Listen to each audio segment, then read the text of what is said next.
Awesome. Very good. Rick Stojak.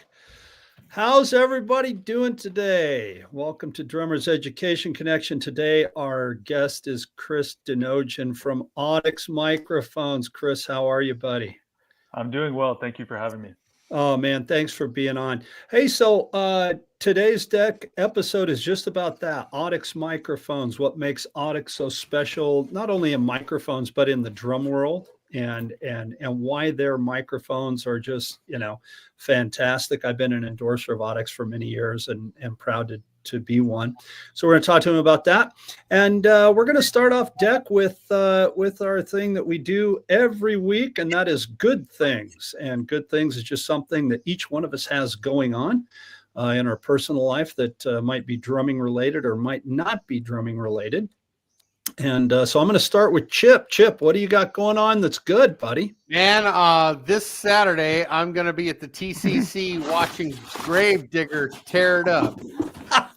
Right on, man. Tell us what Gravedigger is, Chip. Gravedigger is the oldest, most original monster truck except for Bigfoot, but he's the only one still around.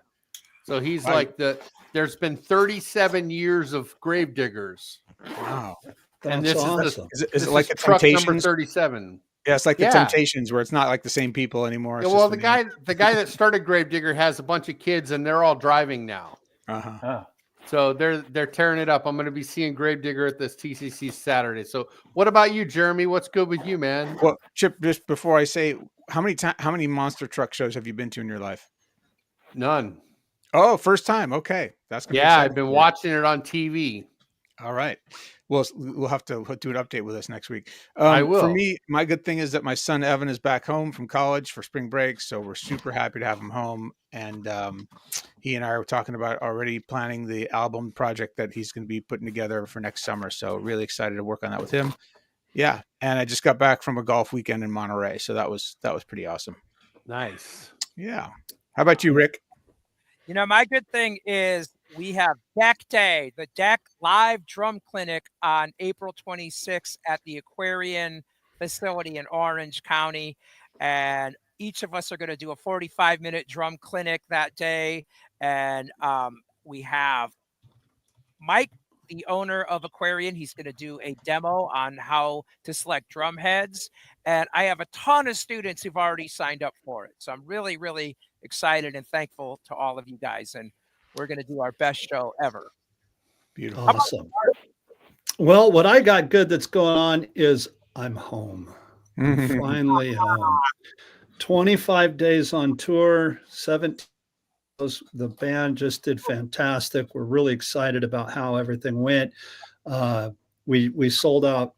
Well, the first night at the Riverside, we were four or five seats shy of selling out. But other than that, Wednesday through Sunday, we sold out every night. All the venues were great. People were great. We did really good business. The band locked and rocked, and it's nice to be involved in a band where everybody gets along so well. We had a lot of miles under our belt on that tour. So it was great. Chris, what about you? Welcome to Deck. First of all, this is your first time here on Deck. Thank you so much for being on. What do you got going on that's good in your life? What's happening, man? Let's hear from you.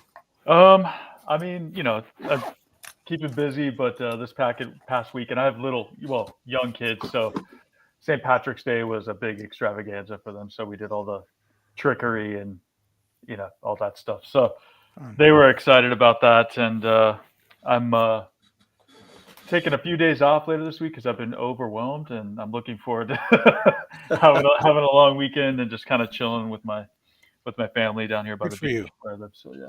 Oh yeah. Where are you located? I'm in Ventura County in Oxnard. So I'm about 10 minutes from the DW factory where Nice. DW Drums is. Yeah. Awesome. Well, hey, you know what? Let me jump in with that because let's start the interview with that. When you and I first met, you've been with Audix for quite some time now, right? How long have you been with them? Well, not a crazy amount of time, but coming up on 3 years in April. Okay. Yeah. Man, before that, you were with DW and you ran their marketing, their social media. Is that correct? Yeah, actually, I can tell you a little bit about myself. I would love to hear that. I think that'll kind of, help segue into what I do with Audix. But basically, when I was about 19, I moved to California with my band when I was younger, and doing that thing. And it was one of the greatest. Obviously, I stayed. So one of the, great experience. But I also have a degree in audio engineering, so I, during my time as a musician, now hobby, for me, I started assisting in studios. So working on making records, touring, doing a lot of hip hop stuff at night to make ends meet and that kind of thing. And for quite a few years. And then a buddy of mine called me and he said, "Hey man, I'm working at this studio in Ventura County for this company called Drum Channel, and I need some more, engineers here to kind of help because we're so busy." So I came on board there and started working with Don, who's the founder of DW, Don Lombardi, for his educational venture, online venture called Drum Channel. And then, of course, I connected with DW because the studio was literally in the same building.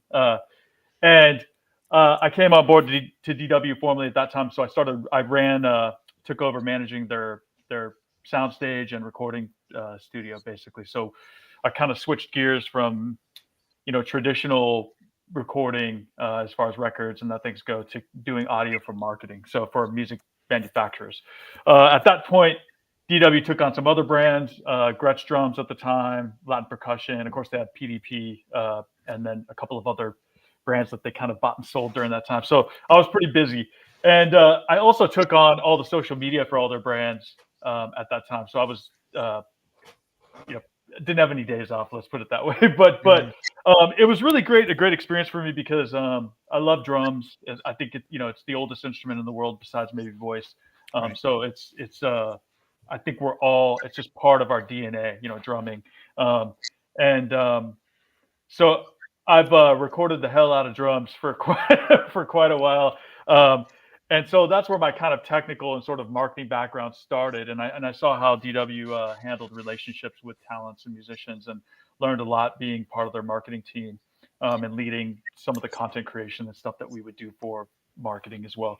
And then I was there from 2008 till about 2022. And then I got a call from the founders of Audix, who I'd been a user of their products as an engineer. And they just said, "Hey, look, we got acquired by a bigger company, but we don't really have a formal artist relations program. And maybe you could talk to someone here, and with your technical background and your marketing background, it kind of makes sort of sense for you to come on board."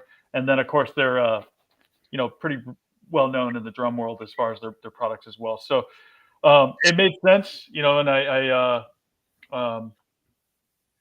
I get to stay in California for the most part, other than travel. And it's been a fun experience, kind of shifting gears and not being behind the glass anymore, and sort of, switching to that more relationship model. And so I've kind of built that sort of from zero, obviously not on my own, but with a great team of people at Audix. And we kind of built a formalized artist program, and sort of, I've taken that on, but along with a bunch of other things too, from a marketing perspective. So anything with our community relationships, whether it's with media partners, and that sort of thing, and then, relationships with talents and that as well. I kind of lead all that currently. Man, that's a huge responsibility. That's It a sounds lot. like, and shifting from DW, even though it's the audio end of things, to just microphones, there had to be some like overlap there where you're like scratching your head a little bit, or was it a real natural transition? I wouldn't say it was natural, but it was challenging, right? But I was kind of excited about trying something new. I was I love DW and Gretsch and all those drum brands that I've been able to be part of telling their story, over the years has been an integral part of my career, and I always, they're my friends, they're family for me. I still talk to them all every day, but it was overwhelming after a while, and being gone being at home and not seeing my family as much and that sort of thing. And I kind of wanted to sort of shift gears and see if I could try something new. And, you know, when I was 20, that was no problem, you know, that sort of thing. But, Right. but as I've aged a bit, I'm like, you know what, let me try something else and work on, you know, that side of things. But at the same time, I think I couldn't have done it if I hadn't had those experiences, you know, and you know, because a lot of the artists with these brands, you know, these musical instrument manufacturers, or even Audix, where we make tools for creative people, you know, the gear should be good. Every brand makes really good stuff. Every brand makes high end stuff, low end stuff, whatever. That's the minimum expectation. So when I looked at some of these artists with these brands like Gretsch and DW and those sorts of things, or LP, where they've been there for 30 years, and I watch why. It's not the products, Right. it's the people. You know what I mean? Relationships. And Yep. yeah, yeah, 100%. Yeah. yeah, and so for me, that's kind of been my approach, you know, to artist relations. You know, nothing is ever perfect, but that's my goal is when I'm working with talents is to have something long term. You know, you know, we may not make everything that you might need. We mostly do, but it's about the people, you know, and some of these talents I work with, like Bart, yourself, you can email me, you can email Chris, Right. you can call Chris. It's not, you know, some nebulous thing where it's, you know, I have to submit. Oh, sorry, I'm talking on my laptop. Yeah, it's not some nebulous thing where you have to submit, you know, some kind of thing into a queue or something like that. You know, so that's sort of been on a basic level, been my approach to artist relations. That's Great. That's sound. amazing. You know, you and I had this conversation at PASIC, and we had a little bit at NAM. You were burnt out at NAM. It was the last day when I came and saw you. But all of us here on deck, the one common endorsement that we share is Aquarian drumheads. We've all been with Aquarian drumheads for many years. Mm-hmm. And that relationship is deep. And I think, you know, yes, you nailed it. The product has got to be good. None of us are going to use a product that's not good, but the relationship, like you said, you can call up, you can talk to somebody, you get a Christmas card from them, whatever, you know, happy birthday. I think that's important. And I you know, good on you for approaching it that way, because relationships are what any business is about, but especially I think in the music business, very much so. Yeah. And you know, we rely on that as well, you know, with you know, it should be mutually beneficial, right? And so, you know, obviously from a microphone perspective specifically, we're an American brand. We're probably the last actually American made microphones company left. Everything's made in Portland area of Oregon. And it's pretty amazing facility, pretty high tech. Even the you know, the circuit boards and that sort of thing. It looks like these huge printing machines where they're soldered onto our circuit boards and everything, like literally in house, you know. And 40 years last year was for Audix. So, wow. But you know, and we're very proud of that. But at the same time, you know, we're competing with some brands that are much bigger. You know what I mean? And so it's a challenge for us anyway to be part of the conversation, right? So, but that's how you do it, you know, is by building Yeah. relationships. And you know, we're thrilled to be we're connected to you now, and have Audix support the deck, and have the deck support Audix. So that's it. One musician, one relationship at a time, right? Exactly. Look at that. There we go. Yeah. Right there. Yeah, right. Got Hey, mine up, too. Chris, I've got a question for you, and this is for the benefit of our audience. A lot of drummers, a lot of students, especially, they're scared to get into microphones. Microphones are overwhelming, you know. And the first thing they when they start to get into some home recording, or maybe they want to start bringing their own microphones with them when they go into the studio or on gigs, and they're overwhelmed with the choices and they don't know where to start. What's some good advice for a drummer who's sort of taking that first leap into some drum microphones? Well, I mean, obviously, education is important. Educating yourself on the basics of mic technique. Obviously, you know, I always tell people there's you know, advised recommendations for how you should do things, and those are general rules that for the most part work.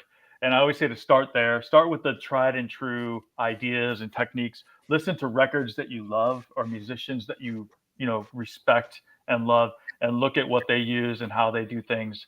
And I think those are going to be great, kind of learning by proxy in a way. You can watch, I don't know if you have a drummer that you add, like if you love Josh Freese, who's known for his recording stuff, and you're able to look at some stuff he's done, look at what producers he's worked with or talents that he's worked with and how they did it. But I also want to say don't overwhelm yourself with tech, because if you're a drummer, that's the priority. Mhm. You want to create, so you don't want to bog yourself down with so much tech that you don't create at the end of the day, right?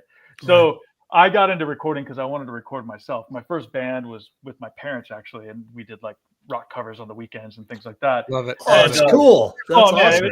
I didn't play baseball with my dad. We would jam, and so of course, we built a home studio. We had this, I was 15 years old with a full studio at my house, for a project studio, but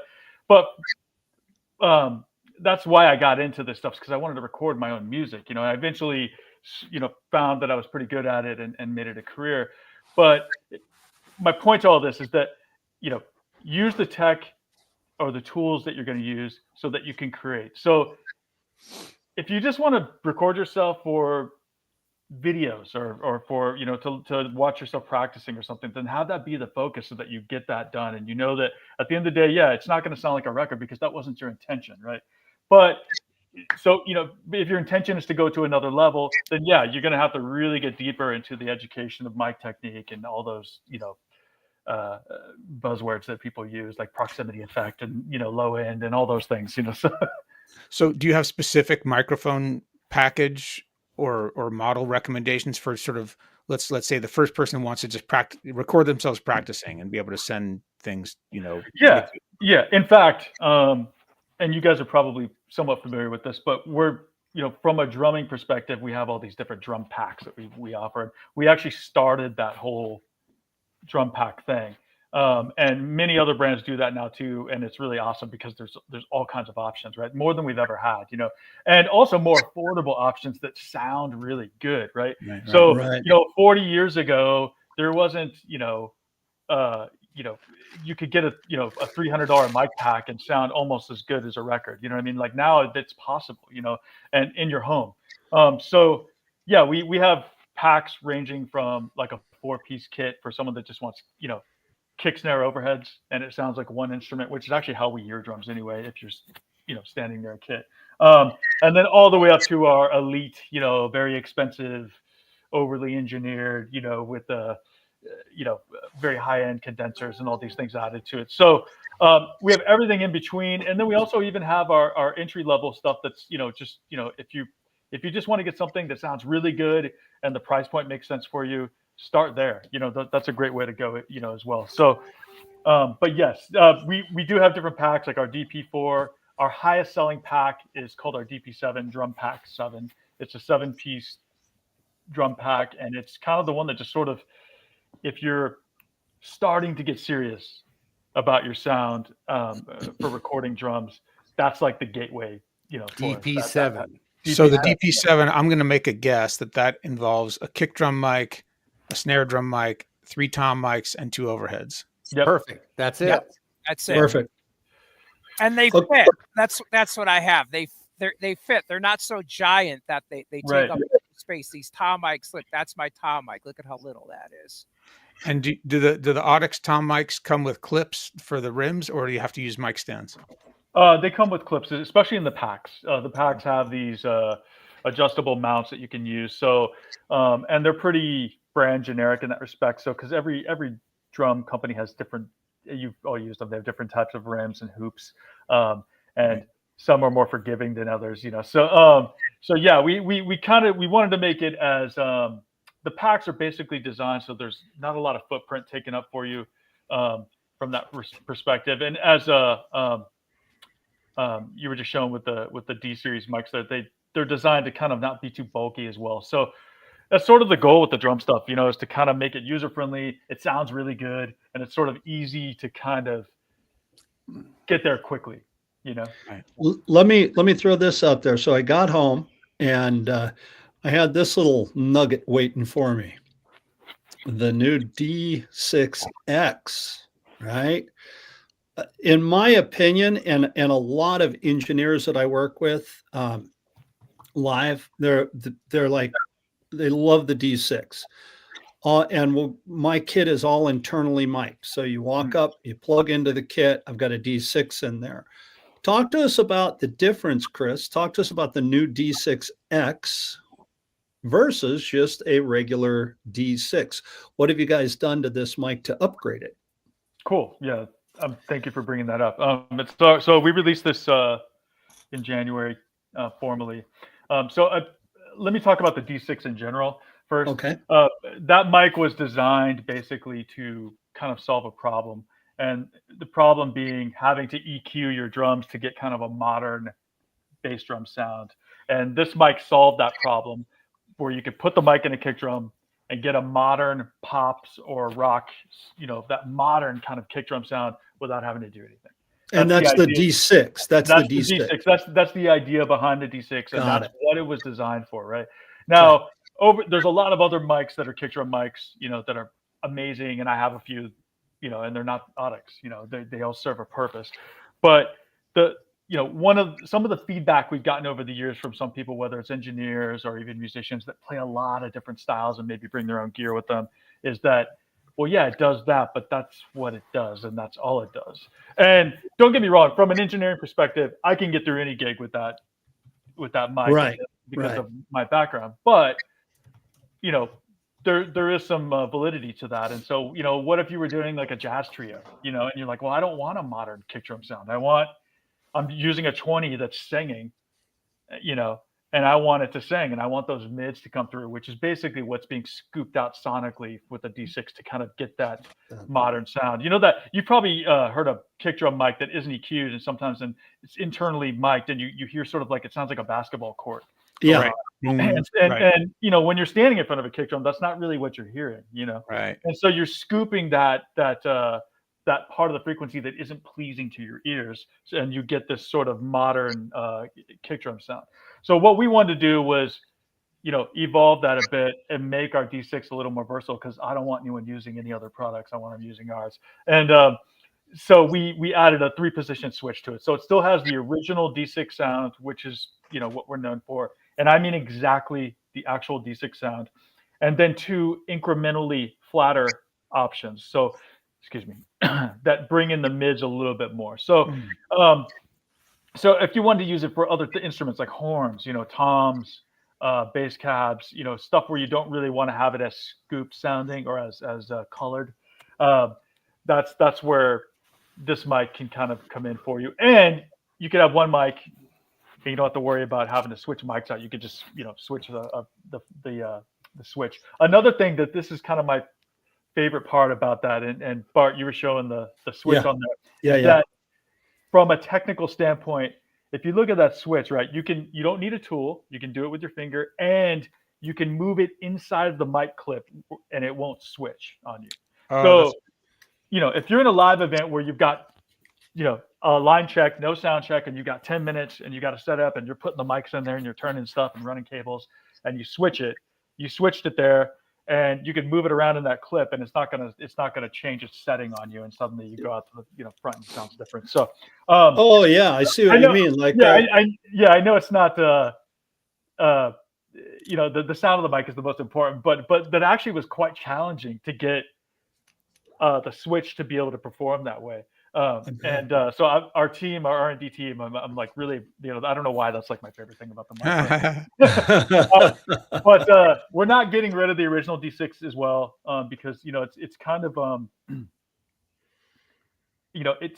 it's the mic that people come up and ask me about the most of all of our products. Amazing. This little dynamic kick drum mic is kind of like our iPhone or something, and it's not, technically speaking, it's not even our best mic from a technological standpoint, but it did something special. It changed things, and that's like, people go, oh, Audix, oh, the D6, that's that mic. So we just wanted to expand on that, and that's my I'm gonna- long-winded story. I think that's great. And I got a question for you that I'm going to geek out a little bit here, and maybe you can shed some light for me. I was, I'll tell you the backstory and then I'll ask the question. I was in a session one time and recording session, and we cut the drum track, and we're listening back, and I'm like, man, there's a weird rattle. What is that sound? And I'm pretty anal about nothing squeaking and tweaking and rattling on my drum set. Like I really work at that. Well, come to find out, it was another brand of microphone, and the capsule over the snare drum mic was rattling. So it's like, that's what it's coming from. And it was a home studio. So we didn't have like a ton of microphones laying around. And I said, well, you know what? I've got my little carrying case with me that I take on the road. I've got an Audix D2 in there. I go, it's a tom mic, but let's try it out and see what it sounds like. Okay, great. So we threw it up on the drum set. And now my go-to snare drum mic in the studio and live, and I have it all built into the kit. My snare drum mic comes up over the top of the snare drum on a Gibraltar boom arm. It's a D2. And I've never had an engineer go, God, the snare drum sounds funky. It's the exact opposite. They're like, that snare drum sounds amazing. And it doesn't matter which snare drum I'm playing. They really like the microphone. So there's the backstory. So my question is, what makes the D2, which is a tom mic, I'm sure you've heard of it used as a snare drum mic, what makes it such a great snare drum mic? Well, obviously there's a sonic character to each mic, right? So Right. I think part of it is where the low end kind of rolls off. It kind of can fit naturally from a sonic perspective into the most snare ranges, right? Yeah. Also, physically speaking, that's another advantage, I think, because it's not bulky or in the way. But also the pattern of the mic is pretty tight, so you can aim it towards your sound source or whatever, and you can kind of focus it on that. And so that's an advantage as well, where a lot of these snare type mics like the 57s or the i5 or all these other various ones that we all are familiar with are generally a cardioid pattern, so it's a little bit wider, and sometimes you get a little bleed that you may not want, but it just depends on your purpose. That's the whole thing for me, is like, as long as you're able to create, that's what our tools are for, is to make your life easy. So on that note, actually, when we're talking about snare mics, you're probably familiar with a drummer named Will Calhoun. Yeah. Living Color. He's a Gretsch artist and an amazing drummer, and he uses our vocal mic, which is called the OM7, for his snare drum. Now, this mic was designed for loud stages, for getting incredible gain before feeding back, and for isolation. So it's the kind of mic where, like, a vocalist could be standing in front of a drummer, and he's not going to get all that bleed, from him. And it was designed for rock and roll, loud stage environments with there's a lot of volume on stage. Now Will uses it to his advantage, because he goes, well, I like the top end of it because it's geared for vocals, so that frequency range that we kind of like to hear, which is these upper mid frequencies that we kind of go, oh, that sounds pleasing to me, and it's a subconscious thing. But also it isolates the hi-hat from his snare, because the pattern is made to be tight for vocals. So, and I mean really tight. So it's he uses it in a totally different way. But my point to all this is that a good mic should be versatile, right? So there's no one way to do anything really, especially when you're creative, That's interesting, Chris. Speaking of one way to do everything, Fred Fisher said he has a D6 mounted internally in both his DW kicks. Front of house engineers love it. He even started using one on his 16-inch floor tom. He wants to know, is Chris hearing about drummers using the D6 on floor tom mounts becoming common?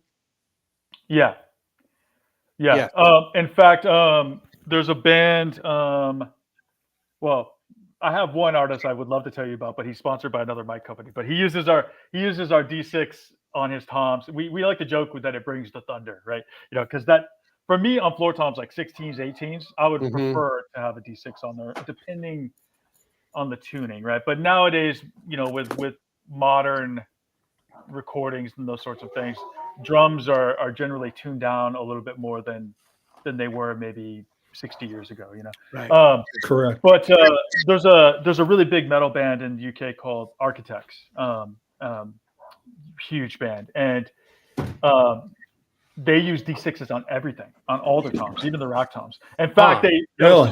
I was talking with their front of house guy, and he was like, "Is there a way that you could, get a D2 and like get me the D6 sound, but in a D2 body?" And I'm like, "Man, for one artist, no." I'm like, "That's a whole like I don't think you understand how like years of R&D. Yeah. I mean, even just the like where the diaphragm is inside the grill and everything is like, that those millimeters of where it is changes everything.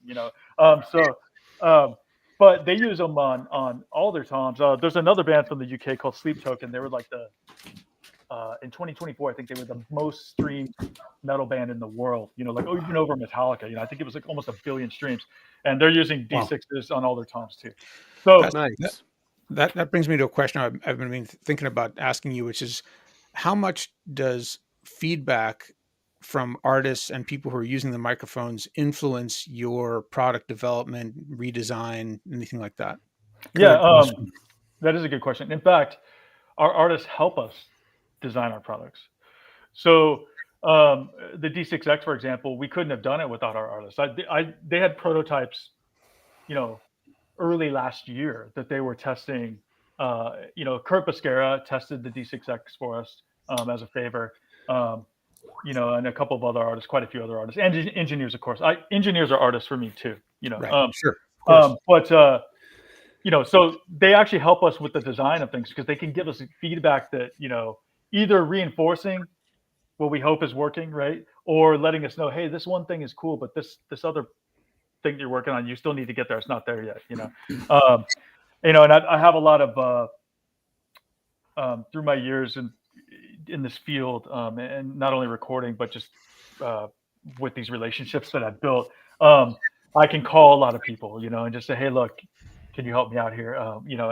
For example, we released a new line of vocal mics this year, handheld vocal mics, and a good friend of mine took them out as to test on an arena tour. Every night was 20,000 people minimum, and testing prototypes for me. And I couldn't have.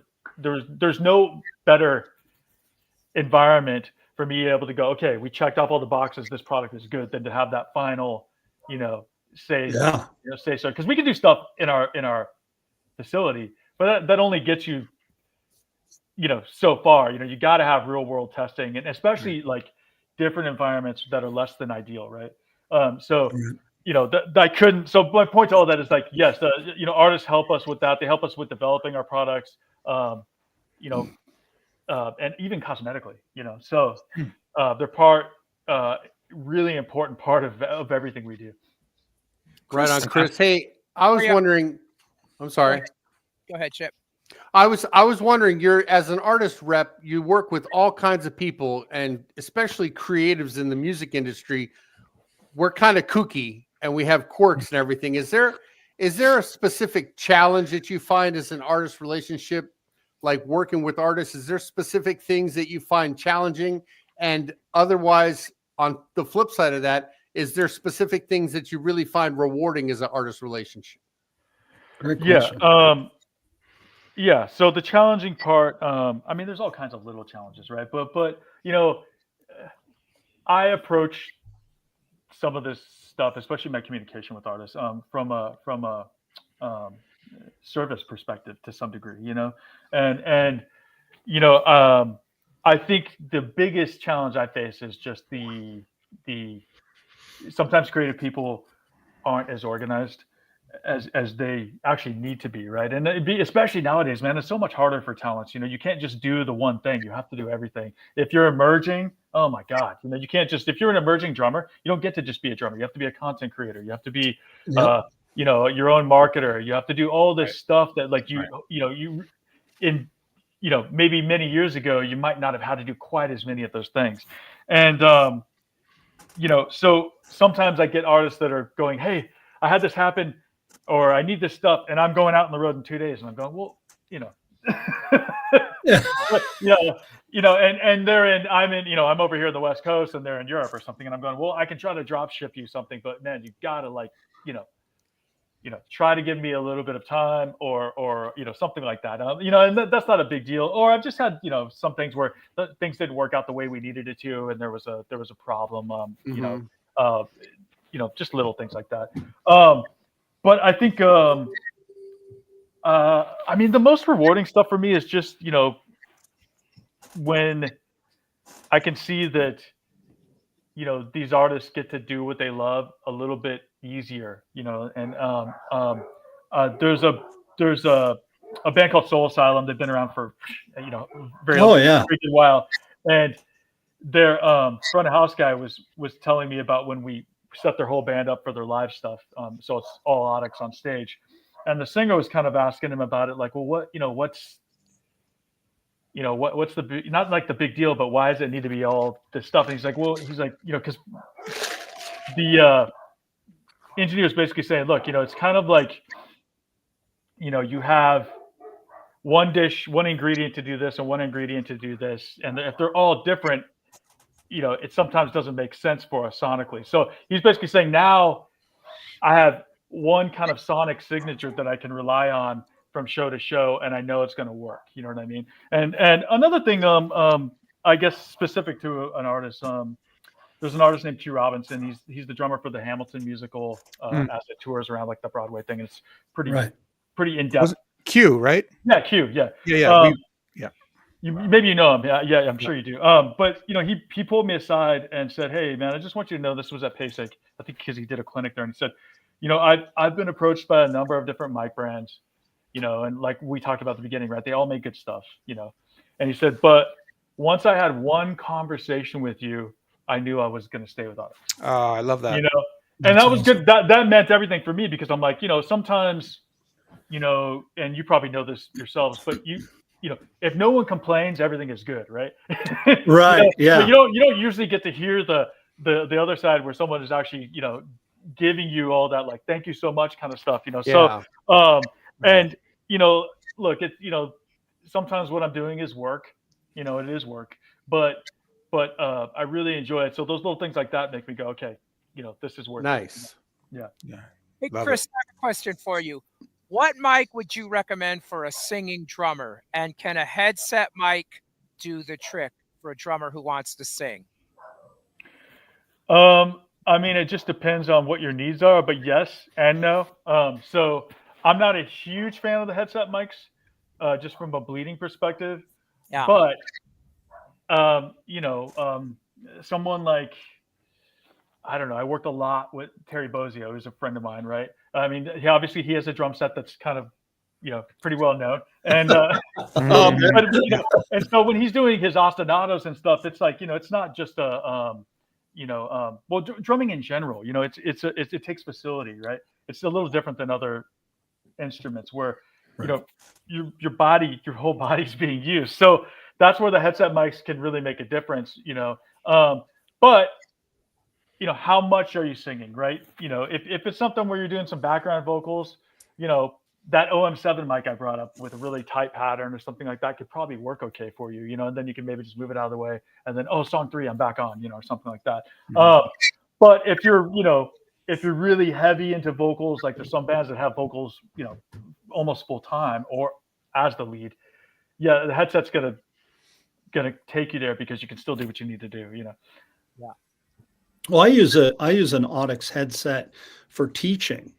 Yeah. And behind the drum set, and it works great because I can be talking to the student and, you want to work out of that book, turn over here and get the book, and not have to, I can still carry on the conversation. So I would definitely suggest a headset for drum teachers. If you're teaching online, man, it makes life so easy. And even the belt pack, I don't even clip the belt pack onto my belt. I have it clipped on because I'm stationary.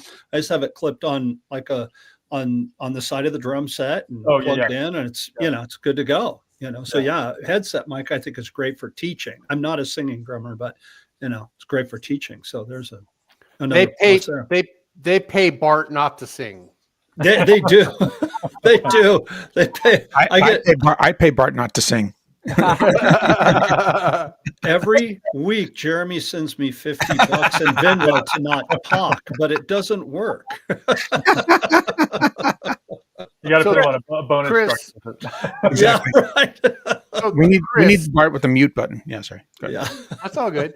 Chris, I was wondering, so you've worked before with the brands and the brand management of the companies before.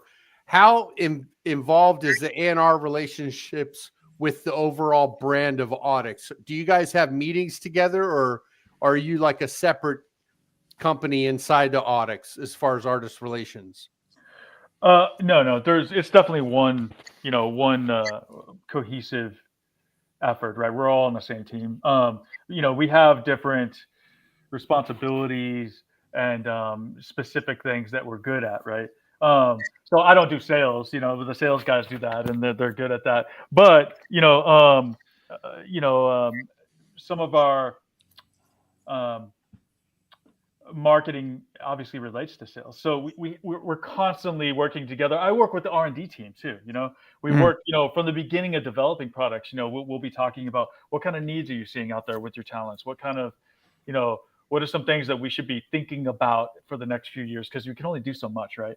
And it's we can't do everything. So or what should we be focusing on marketing from a sales perspective? So we're in constant communication. And we're actually a really small team. I mean, there's only 2 people on our marketing team, for Audix. Oh, okay. So it's just myself and our director of marketing, So I handle the relationship stuff and the community stuff. And then our director kind of leads overall, and then some of the other things, as well as like, some more specific stuff from a digital perspective as well. And then, but we all have regular meetings together internally, within marketing, expanding on that. I'll have, bi-weekly with the R&D team where marketing and sales are involved. And we just kind of, sometimes we're just,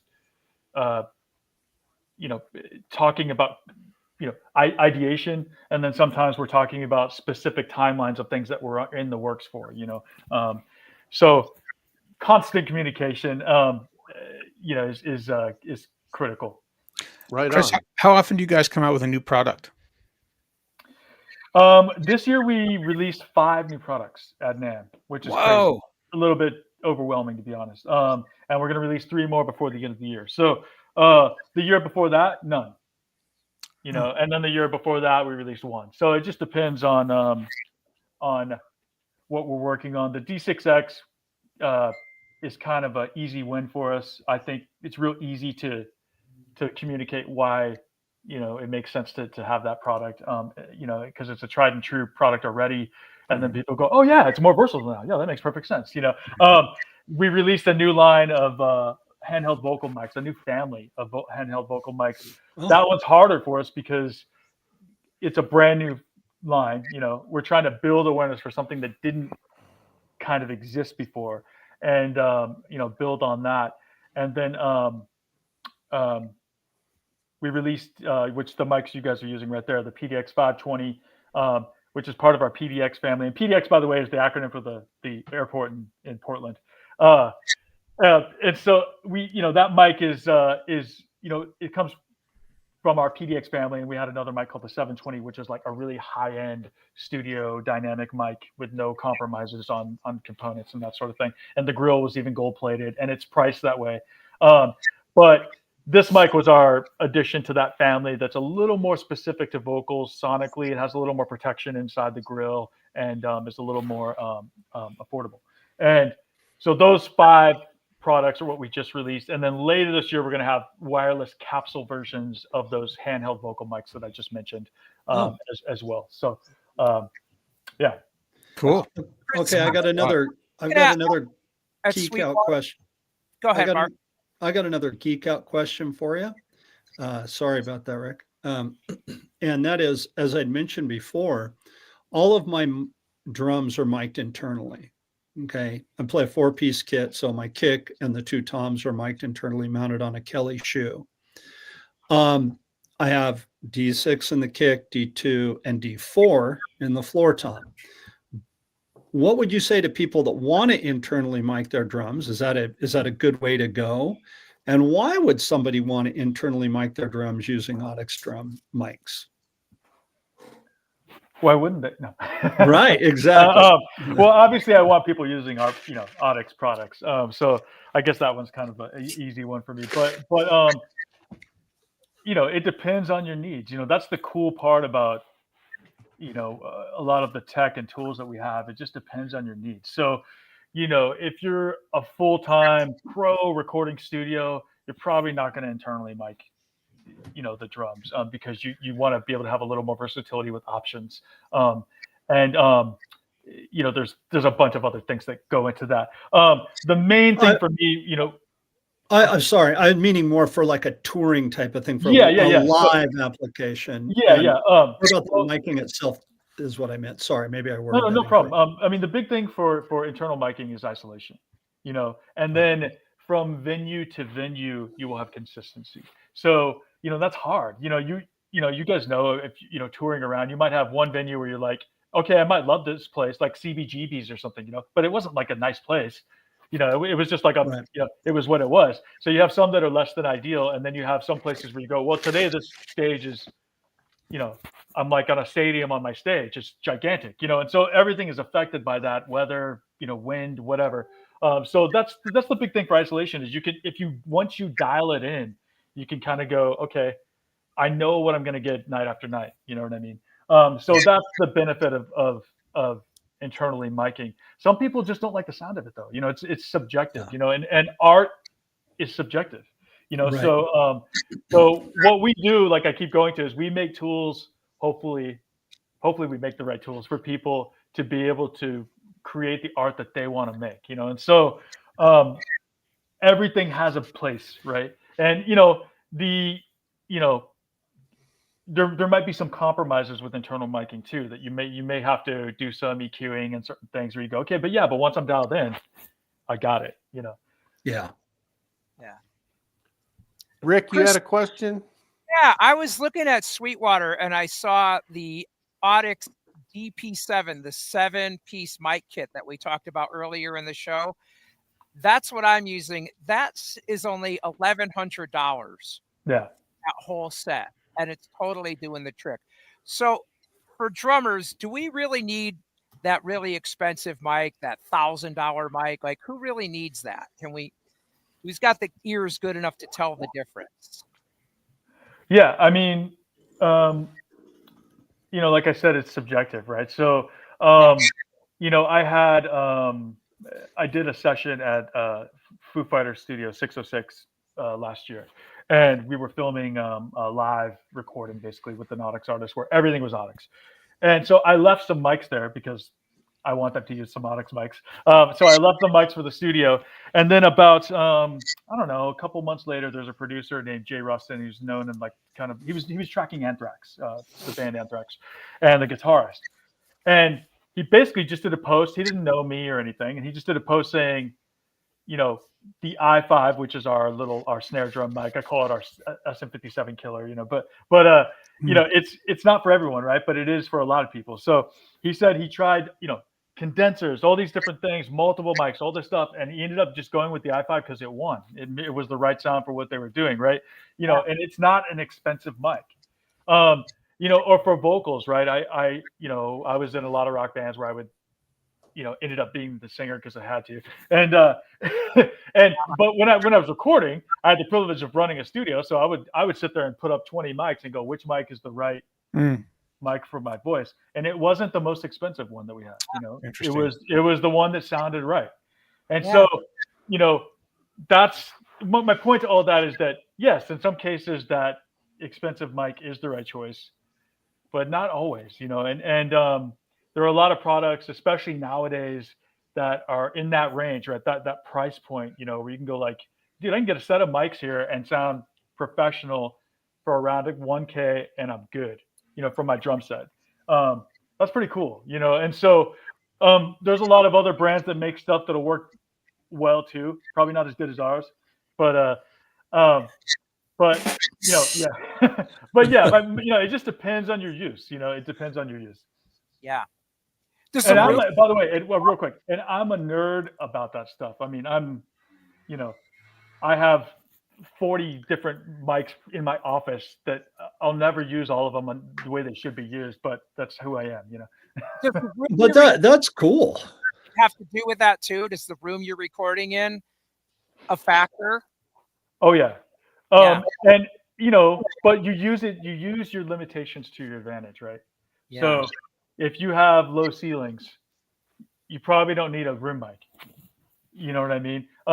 If you have low ceilings, you could probably get away with doing some closer miking and then use that to your advantage. If you have a big room, you might need to do more treating, but you could do some stuff so you can use that room thing and get it, use it to your advantage as well. Everything is a compromise, but you just kind of make it work. And plenty of people have made amazing records in places you would never think that was possible. I mean, look at like Rancho de la Luna Studios, where the Queens of the Stone Age are famous for doing their stuff out in the Palm Desert area, right? It's basically a house. It's this little, but it's got mojo. There's something special about that place, and Muscle Shoals. You go to Muscle Shoals. I mean, literally, the drums were put in a broom closet, like in the most literal terms. Yeah. Set the drums up in there, and look how many records came out of there. Yeah. Or you listen to that one Aretha record, right? It's like that whole thing is almost perfection. It's like one of the greatest records of all time. I mean, I think only thing that wasn't recorded there was like the horn section or something. But I mean, it's just, there isn't one way to do everything, right? Yeah. I think that's so important for young drummers to understand that you have to learn to experiment. And then for me, and this is just me, also, like you'd said a second ago, it's subjective, like what I want in drum tone may not be what you want or Jeremy wants or Chip wants. This is the drum tone that I'm going for. And then if you're working with an engineer or producer and they're like, well, no, we're going for more of this, then you have to kind of, okay, fine, and work with that, Yep. Yeah. Chris, do you still own a drum set? Do you still play? I'm actually not a drummer. No? Yeah, we used to joke at DW that I was one of the blasphemers there, Okay, Oh, wow. Okay, no, to be fair, I started out on drums. I remember I had this 60s Hagstrom guitar that my dad gave me, and I traded it to someone for this red glitter drum set. And I would put it in my garage and had a boom box, and I was bumping AC/DC or whatever, and going to town. And I wanted to play drums so bad. I mean, I did sort of, and then I did percussion in band. So there is some of that there. And I think actually that's beneficial for every musician to learn time, to practice time. But eventually, being in a band with my parents and stuff, my dad said, look, I can't, here's a Les Paul, I'll pay for lessons. And so I kind of made the switch. I think that foundation and rhythm though really helped me. Let's just be honest, drums is like kind of the coolest. Yeah. Well, who are you talking to? Yeah.